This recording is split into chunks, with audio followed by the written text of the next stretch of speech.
वालेकुम फ्रेंड्स। आज का हमारा जो टॉपिक है, जैसे कि सर इमरान ने आपको बताया था कि महंगाई पर किस तरह कंट्रोल किया जा सकता है। तो मेरे पॉइंट ऑफ व्यूज़ की सबसे पहले इस चीज़ के पीछे जो हमारा एक माइंड सेट होता है कि महंगाई असल में एक चीज़ है क्या। सबसे पहले हमें उस चीज़ को डिफ़ाइन करना होगा कि महंगाई होती क्या है। जब हम अपने मुल्क में रहते हुए हम अपने मुल्क की प्रोडक्ट्स को यूज़ नहीं करेंगे और जो दीगर ममालिक हैं उनकी प्रोडक्ट्स को यूज़ करेंगे, तो इससे किसको फ़ायदा होगा? वो प्रोडक्ट्स उन ममालिक की हैं, पैसा सारा उनको जाता है, और हमारे मुल्क की जो प्रोडक्ट्स हैं वो ज़ीरो रहती हैं, उनको कोई ख़रीदता नहीं है। तो इससे आहिस्ता आहिस्ता एक महंगाई का जो सिस्टम है वो जनरेट होता है, क्योंकि जो चीज़ें हमने उनसे ख़रीदनी है वो उन्होंने अपनी मर्ज़ी के मुताबिक अपनी मर्ज़ी की कीमत से हमें देनी है। तो महंगाई कंट्रोल करने के लिए जो पहली मेन चीज़ आती है कि हमें अपने मुल्क की जो प्रोडक्ट्स हैं हमें उन्हें यूटिलाइज़ करना चाहिए। जो खाने पीने की अशिया है, ज़्यादातर फ्रूट्स वेजिटेबल्स, हमें इंडिविजुअल लेवल पर उन्हें खुद काश्त करना चाहिए ताकि जो हमारा डेली का जो यूज़ है वो हम वहीं से कर सकें। सेकेंडली इसमें आता है कि जो प्राइस कंट्रोल कमेटियाँ होती हैं वो डेली बेसिस पर मार्केट को विज़िट करें। अब इस चीज़ में एक गवर्नमेंट का भी इसमें इम्पैक्ट आता है। जो ऑफिसर्स हैं वो अपनी ड्यूटी को अच्छी तरह करते नहीं हैं, तो जब वो डेली बेस पे विज़िट करेंगे मार्केट्स का, शॉप्स का, तो जो प्राइस वो लिस्ट होंगी वो डेली बेस पे अपडेट होंगी। अब यहाँ एक चीज़ और हमारे इस वक्त मौजूदा हालात में देखी जा रही है कि जो लिस्ट मार्केट्स में अवेलेबल होती हैं उनके मुताबिक उन दुकानदारों को भी वो हिस्सा मेन मार्केट से मिल नहीं होती, तो वो आगे कस्टमर्स को वो कैसे उन लिस्ट पर जो लिखी गई कीमत है उसके मुताबिक वो किसी सूरत पर उन्हें वो चीज़ देने पर आमादा नहीं होते। तो हमारी जो प्राइस कंट्रोल कमेटी है वो भी इसमें बहुत कमज़ोर किरदार अदा कर रही हैं। उसके बाद अब एक सिंपल सी एग्जांपल है, एक एक्सपेरिमेंट मैं आपको भी देता हूँ, मैंने भी किया हुआ है। आप एक मार्केट में जाएं, एक रोड पे निकलें और 4 से 5 डिफरेंट शॉप्स के पास जाके एक ही प्रोडक्ट का रेट पूछ लें। सबसे सिंपल एग्जांपल, रोड पे चलते हुए जो डिफरेंट आपको ठेले नज़र आते हैं फ्रूट्स के, उनसे रेट पूछते हैं तो हर ठेले पे हमें डिफरेंट रेट मिलता है, और फिर हम गालियां हुक्मरानों को दे रहे होते हैं कि महंगाई हुकूमत ने की है। मुझे ये बताएं कि क्या जो एक रेडी वो 60 रुपए के हिसाब से फ्रूट दे रहा है, क्या वो अमेरिका से लेके आया है या उसको अमेरिका फंडिंग कर रही है, और जो अगली रेडी वाला है वो उसको 80 पे ले गया है, 100 पे, इस तरह डिफरेंट प्राइस मिलती हैं। तो यहाँ कसूर हुकूमत का नहीं है, पहला कसूर जो अवाम का ही बनता है कि एक प्रोडक्ट डिफरेंट शॉप से हमें डिफरेंट पैसों पर क्यों मिल रही है। क्वांटिटी भी उतनी है और क्वालिटी भी वही है, तो हमें हर चीज़ का जो जिम्मेदार है हम हुकूमत को नहीं ठहरा सकते। इसमें हमारी अपनी बहुत सी कोताहियाँ हैं। जब तक हम इनफरादी तरक्की और इनफरादी सोच को हम ठीक नहीं करेंगे, हमारा मुल्क किसी सूरत तरक्की नहीं कर सकता। हम कैसे ऐसे मुल्क में एक ऐसा सिस्टम ले आएँ कि हर कोई इसको फॉलो करे, ये पॉसिबल ही नहीं है। जब तक हम हर चीज़ के पीछे जो माइंड सेट होता है, जब तक हम उस माइंड सेट को चेंज नहीं करेंगे तो हम कुछ भी नहीं कर सकते। ना ये मुल्क तरक्की कर सकता है, ना हम महंगाई पे कंट्रोल कर सकते हैं, ना बाकी जो जितनी भी इस वक्त बुरे हालात चल रहे हैं हम उन पर भी कंट्रोल नहीं कर सकते। तो सबसे पहले हमें अगर महंगाई पर कंट्रोल करना है तो हमें उसके पीछे जो माइंड सेट है, हमें ज़ाती तौर पर अपना माइंड सेट बदलना होगा। Thank you very much. हम इनफरादी तरक्की और इनफरादी सोच को हम ठीक नहीं करेंगे, हमारा मुल्क किसी सूरत तरक्की नहीं कर सकता। हम कैसे ऐसे मुल्क में एक ऐसा सिस्टम ले आएँ कि हर कोई इसको फॉलो करे, ये पॉसिबल ही नहीं है। जब तक हम हर चीज़ के पीछे जो माइंड सेट होता है, जब तक हम उस माइंड सेट को चेंज नहीं करेंगे तो हम कुछ भी नहीं कर सकते। ना ये मुल्क तरक्की कर सकता है, ना हम महंगाई पर कंट्रोल कर सकते हैं, ना बाकी जो जितनी भी इस वक्त बुरे हालात चल रहे हैं हम उन पर भी कंट्रोल नहीं कर सकते। तो सबसे पहले हमें अगर महंगाई पर कंट्रोल करना है तो हमें उसके पीछे जो माइंड सेट है, हमें ज़ाती तौर पर अपना माइंड सेट बदलना होगा। Thank you very much.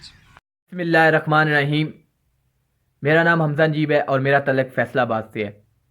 मेरा आज का डिस्कशन टॉपिक है कि हम महंगाई को कैसे कंट्रोल कर सकते हैं। हमारे पास बहुत से तरीके हैं हम महंगाई को कंट्रोल कर सकते हैं। अगर हम चाइना की मिसाल लें तो इन्होंने महंगाई पर किस तरह कंट्रोल किया, इन्होंने महंगाई पर इस तरह कंट्रोल किया। सबसे पहले इन्होंने अपने मुल्क में मेरिट का निज़ाम लाया, करप्शन को ख़त्म किया और अपनी आबादी पर कंट्रोल किया।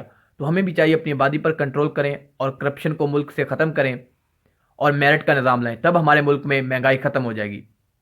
और हमें चाहिए कि जो हमारा दरामदाद बरामदाद का है, हमें बरामदाद बढ़ानी चाहिए और दरामदाद में कमी करनी चाहिए। जब हमारी बरामदाद बनेगी तो हमारी इकॉनमी इंक्रीज़ होगी। जब हमारी इकॉनमी इंक्रीज़ होगी तो हमारा जो मुल्क में माशी निज़ाम अच्छा होगा, तो तब हमारे मुल्क में महंगाई ख़त्म हो जाएगी। उसके अलावा जो हम अभी IMF के पास जाते हैं कर्ज़ा लेने के लिए, तो IMF हम पर कोई शराइत लागू कर देता है, जिसकी वजह से वो जो जब वो शराइत लागू करता है तो वो कहता है कि आपको मुल्क में महंगाई करना पड़ेगी। जब वो हमारी चीज़ें महंगी होंगी तो मुल्क जो आवाम है वो ख़रीद नहीं सकेगी।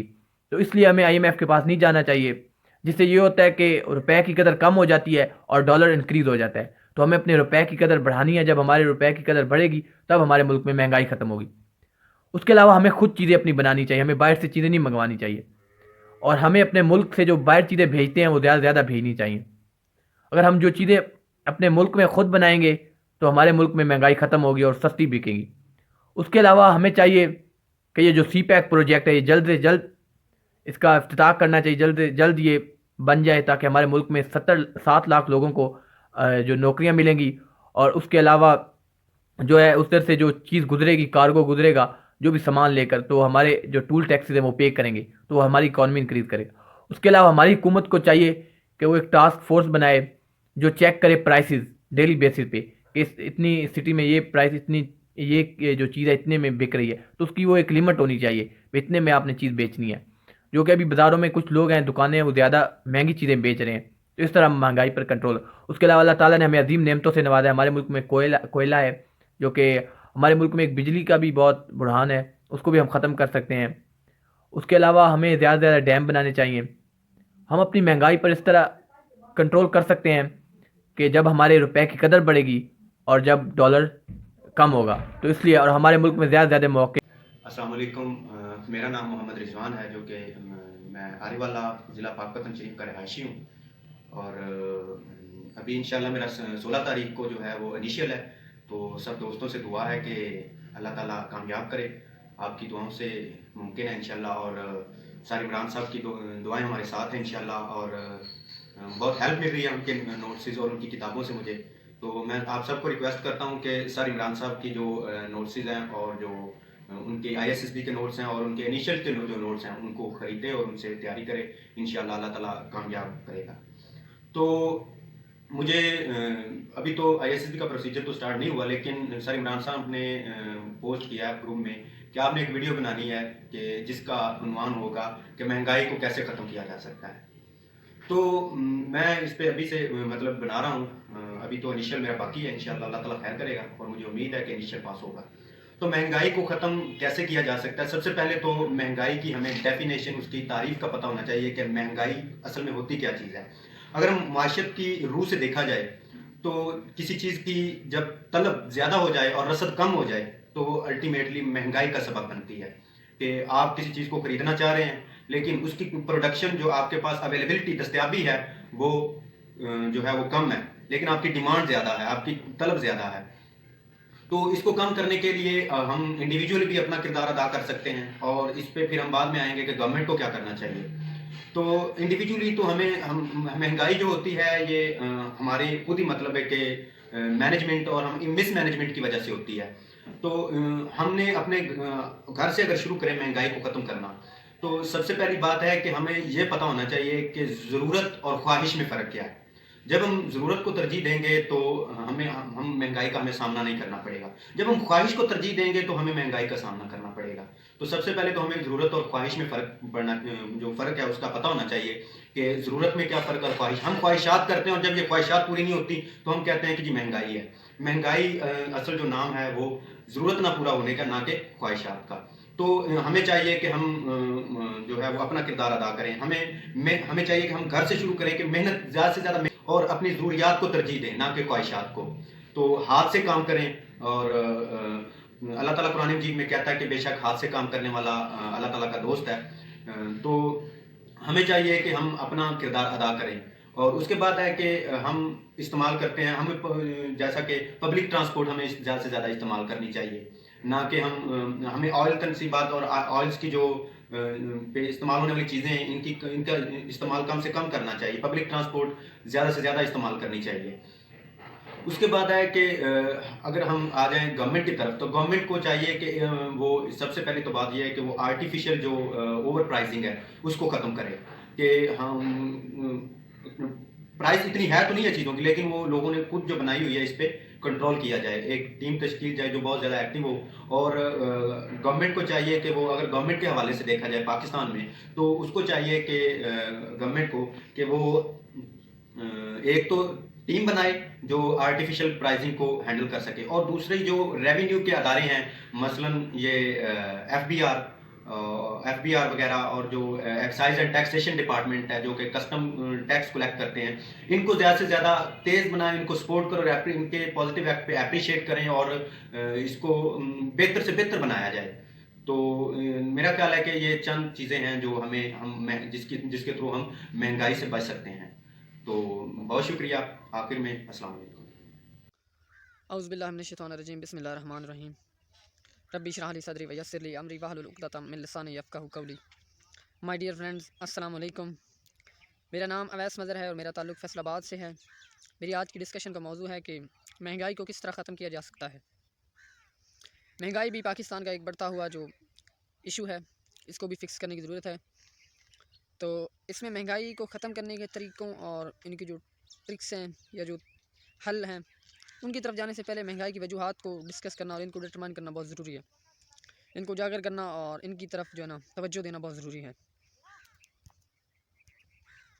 तो इनको जो है ना महंगाई की जो मेन वजूहात हैं, मेरे अंदाज़े के मुताबिक या जहाँ तक मेरा पॉइंट ऑफ व्यू है ना, इसके मुताबिक महंगाई की पाकिस्तान में एक मेन रीज़न जो करप्शन भी है, बदउनवानी, जो गैर कानूनी तरीके से लोगों को लूटना और ऊपर से कुछ और अंदर से कुछ, इस तरह से लोगों को ना बेवकूफ़ बनाकर जो लूटना है ना, ये करप्शन जो है पाकिस्तान में महंगाई की एक मेन रीज़न है।